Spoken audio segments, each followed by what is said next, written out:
வணக்கம் மக்களே. சின்ன மருமகள் நாடகத்தில் அடுத்து என்ன நடக்கும் என்பதனை பார்க்கலாம் வாங்க. அதுக்கு முன்னாடி நீங்க நம்ம சேனலை சப்ஸ்கிரைப் பண்ணாமல் இருந்தால் உடனே பண்ணிடுங்க. செல்லப்பா நீதிமணி அடிச்சு ராசாங்கத்துக்கு முன்னாடி என் மகளுக்காக ஒரு நியாயம் வேணும் அப்படின்னு ரொம்ப ஆவேசத்தோட கேட்கும்போது, சாவித்திரி, என்ன நீ எல்லாம் ஒரு ஆளு? நீ எல்லாம் வந்து எங்க அண்ணன் முன்னாடி பேச வந்துட்டியா அப்படின்னு செல்லப்பாவை அவமானப்படுத்தி பேசுறாங்க.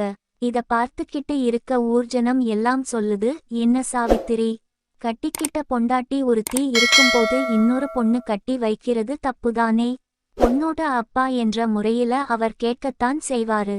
இதுல நீ என்ன பேசுறதுக்கு இருக்கு அப்படின்னு ஊர்ஜனம் எல்லாம் பேசுறாங்க. ராசாங்கம் ஊர்ஜனத்துக்காக செல்லப்பாவை உள்ளே கூட்டிட்டு போய் வச்சு பஞ்சாயத்து பேசுறாரு. நான் வேணும்னா தமிழ்ச்செல்விக்கு சொத்துல பங்கு கொடுத்துறேன். தமிழ்ச்செல்வியை விவகாரத்து பண்ணிட்டு போக சொல்லு அப்படின்னு சொல்லும்போது தமிழ்ச்செல்வி ஆவேசப்பட்டு, என்னங்கயா பஞ்சாயத்து இது? ஒரு தப்பு நடந்திருக்கு, அதை விசாரிச்சு சரியான தீர்ப்பு சொல்லுங்கன்னு கேட்டா, பொண்டாட்டியா இருக்கிறவளை விவகாரத்து பண்ணிட்டு போ, காசு தரேன்னு சொல்றீங்க. இதே காசை தாமரைக்கு கொடுக்க வேண்டியதுதானே சரியா? நீங்க சொல்றதபடியே நானும் கேட்கிறேன். என் மாமா சேதுபதி தாமரையை கெடுத்தது உண்மைன்னு நிரூபிச்சுட்டா நானே இந்த வீட்டை விட்டு போயிடுறேன். எனக்கு சொத்து பணம் எதுவும் தேவையில்லை அப்படின்னு சொல்லும்போது அம்மாச்சி சொல்றாங்க, ஏய் தமிழ்ச்செல்வி, வாயும் வயிறுமா இருக்க பிள்ளை, இந்த வீட்டோட வாரிசை சுமந்துகிட்டு இருக்க பிள்ளை, நீ ஏன் பிள்ளை வீட்டை விட்டு போகணும்? ஐயா ராசாங்கம், கொஞ்சம் யோசிச்சு பேசியா அப்படின்னு சொல்றாங்க. இல்ல அம்மாச்சி, ஐயா கொடுத்த தீர்ப்பே இருக்கட்டும், ஆனா இதை நிரூபிக்கணும் அப்படின்னு சொல்லும்போது ராசாங்கம் சொல்றாரு, இதுக்கு நானே சாட்சி. உங்க சாட்சி செல்லுபடி ஆகாது, அறிவியல் பூர்வமா இதை நிரூபிச்சு காட்டணும் அப்படின்னு தமிழ்ச்செல்வி கேக்குறாங்க. தாமரைக்கும் சாவித்திரிக்கும் ஒரே ஷாக் ஆகுது. என்ன இது, எப்படி, அதை எப்படி செய்ய முடியும் அப்படின்னு சாவித்திரி கேட்கும்போது, ஏன் இப்ப என்ன வழியே இல்லையா? அதுக்கு நிறைய வழிகள் இருக்கு, அப்படி நிரூபிச்சு காட்டுங்க, நானே இந்த வீட்டை விட்டு வெளியே போயிடுறேன் அப்படின்னு சொல்லிட்டு தமிழ்ச்செல்வி கிளம்பிடுறாங்க. ராசாங்கமும் எந்திரிச்சு போயிடுறாரு. தமிழ்ச்செல்வி வருத்தமா கொட்டாயில உட்கார்ந்து இருக்கும்போது சேது வந்து, என்ன தமிழ்ச்செல்வி, வீட்டை விட்டு போறேன்னு சொல்லிட்ட? என்ன மாமா, போறேன்னு சொன்னா போறேன்னு அர்த்தம்? அதெல்லாம் இல்லை, உண்மை என்னன்னு கண்டுபிடிச்சே ஆகணும். அவங்க சூழ்ச்சி செஞ்சிருக்காங்க, அதை அவங்க வாயால கொண்டு வரணும். அதுக்காகத்தான் நான் என்ன பண்றதுன்னு யோசிச்சுட்டு இருக்கேன். மாமா, எனக்கு ஒரு யோசனை தோணுது, நீங்க அதே மாதிரி செய்யுங்க மாமா அப்படின்னு தமிழ்ச்செல்வி ஒன்னு சொல்றாங்க. சேதுவும், சரி தமிழு, நான் அதே மாதிரி செய்றேன் அப்படின்னு சொல்லிட்டு அம்மாச்சியிடம் போய் உட்கார்ந்து, அம்மாச்சி, நான் எந்த தப்பும் செய்யல அம்மாச்சி, எனக்கு எதுவுமே ஞாபகம் இல்லை. தாமரை சொல்றது உண்மையா பொய்யான்னு கூட எனக்கு தெரியல, ஆனா 2 பொம்பள பிள்ளைங்க என்னால பாதிக்கப்படுதுங்க. தமிழ்ச்செல்வி பாவம், தாமரையும் பாவம் அப்படின்னு அழுதுட்டு சேது போறாரு. இதை பார்த்த உடனேயே அம்மாச்சி தாமரையை கூப்பிட்டு, ஏய் தாமரை, எல்லா பிரச்சனையும் உன்னாலதான்டா, பாவம் சேது இம்புட்டு வருத்தப்படுறான் தெரியுமா, போ அவனை போய் சமாதானப்படுத்து அப்படின்னு தாமரையிடம் சொன்ன உடனேயே சாவித்திரி சிரிச்சுக்கிட்டே, போடி போ, இப்போ சேது வருத்தப்படும்போது சமாதானப்படுத்துறதுக்கு தமிழ்ச்செல்வி இல்லை, நீதான் பொண்டாட்டி ஸ்தானத்துல நிக்குற, உனக்கும் அவனுக்கும் தானே கல்யாணம் ஆகப் போகுது, போய் என்பா பேசு, மாமா மாமான்னு பேசு அப்படின்னு சொல்லி அனுப்புறாங்க.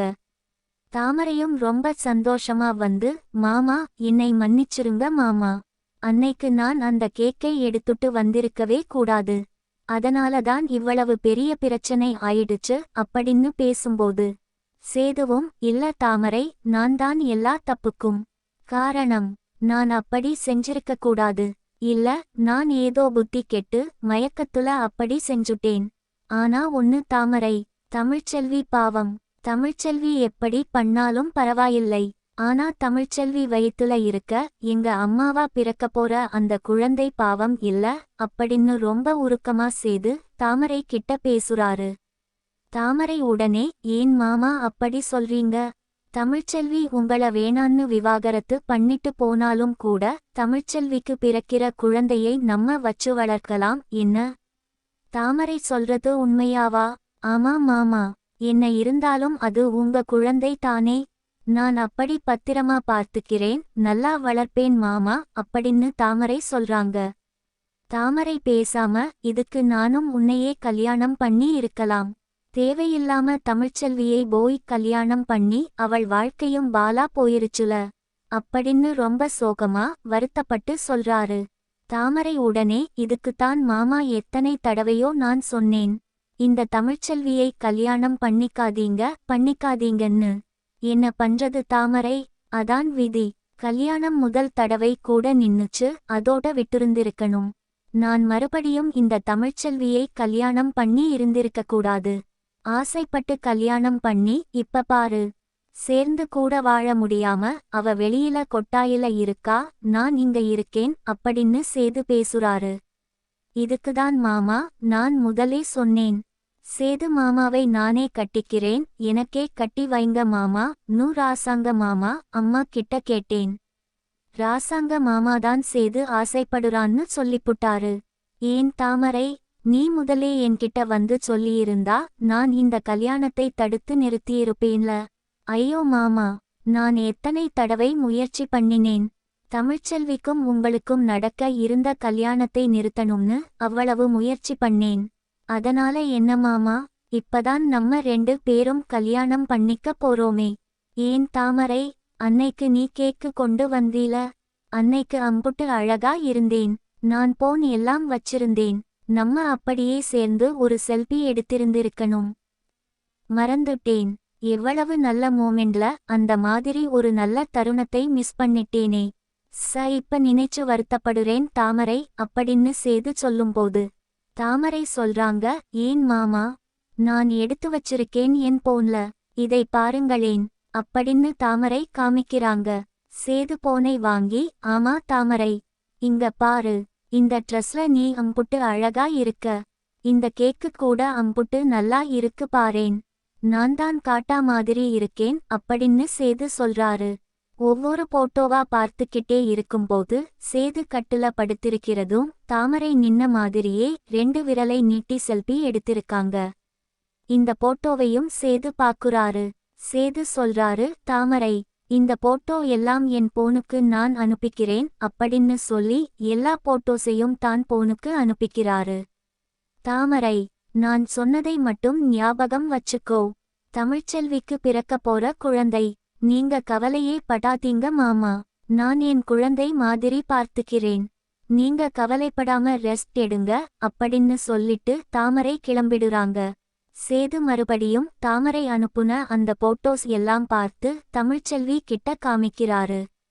தமிழ்ச்செல்வி சொல்லுது, ஏன் மாமா, நீங்க படுத்திருக்கீங்க, அவ நின்னு மேனிக்கு செல்ஃபி எடுத்திருக்கா, இப்ப இதுல எப்படி மாமா தப்பு நடந்திருக்கும்? இந்த ஒரு ஆதாரம் போதும், அவ போய் சொல்றான்னு நான் காமிக்கிறேன், தக்க சமயம் வரட்டும், இந்த ஆதாரத்தை காமிச்சே இந்த கல்யாணத்தை நிறுத்துறேனா இல்லையான்னு பாருங்க அப்படின்னு தமிழ்ச்செல்வி சொல்றாங்க. இப்படித்தான் போலாம் ஃப்ரெண்ட்ஸ். பார்க்கலாம். லைக் பண்ணுங்க, ஷேர் பண்ணுங்க, கமெண்ட் பண்ணுங்க. Thank you friends.